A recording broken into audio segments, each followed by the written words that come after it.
much for your time.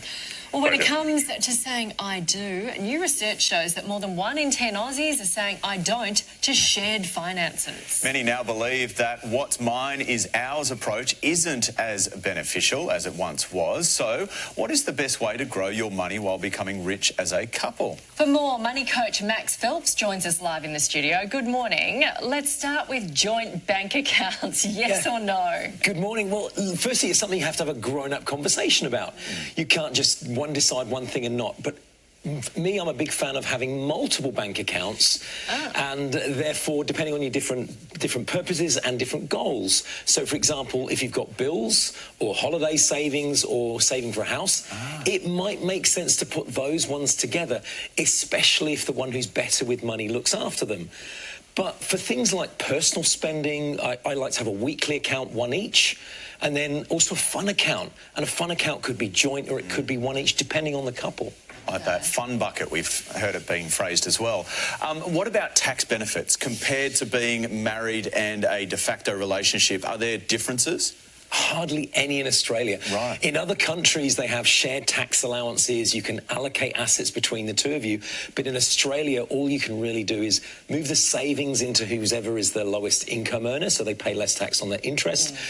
And when you're investing, you can choose which one of you owns it. But once you've made that choice, it triggers capital gains if you want to move it. And so a lot of people make the mistake with a negatively geared property of putting it into the higher income earner's name, thinking, oh, they'll get tax breaks, forgetting that the reason they're buying this is to make money over the long run. And eventually that property will become maybe positively geared or make a capital gain. And that'll go to the highest income earner because that's whose name you put it in. Right. So what's the golden rule in getting rich as a couple? Well, firstly, you have to set yourself some goals and decide whether getting rich is the most important thing for you or being happy. The good thing is that you can, delayed gratification helps you do both. So as humans, we're actually happier when we're working towards goals, and therefore if you set yourself some good goals, then you're happier now because you're working towards something, and you're going to be better off in the future. But at the end of the day, if you want to be rich, the only real thing you can do is spend less than you earn and invest the difference. And for me, that's normally in property. Yeah, can't buy happiness, as they say, right? What if you haven't tied the knot yet? I mean, is it important to be on the same page before you go into that sort of commitment? Yeah, absolutely. But the way that we work at Golden Eggs is that we like to have, instead of just having a list of goals, these are the things we want to do.